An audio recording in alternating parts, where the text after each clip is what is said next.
এমনিতে আর্জেন্টিনার আমি ছোটবেলা থেকেই ভক্ত। আপনারা এবার না জিততে পারায় বলেছেন যে নির্বাচন কিন্তু আসলে ঠিক মতো হয় নাই, কিন্তু খেলাটা আজকে কেমন হবে, আপনি কাকে সমর্থন করবেন? আচ্ছা, আমি বলছি, তবে ভাই একটা কথা বলেছেন যে পাগলের সুখ মনে মনে, আর আমি বলবো যে ক্ষমতায় থেকে সত্য বোঝা যায় না।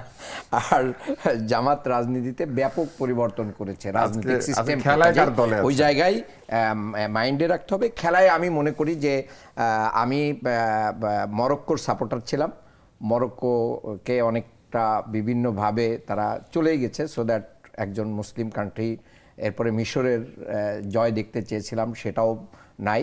তো এখন স্পেনকে আমি সাপোর্ট করছি এই কারণে যে স্পেন একসময় মুসলমানদের সভ্যতার জায়গা ছিল, মুসলমানদের কালচারের জায়গা ছিল।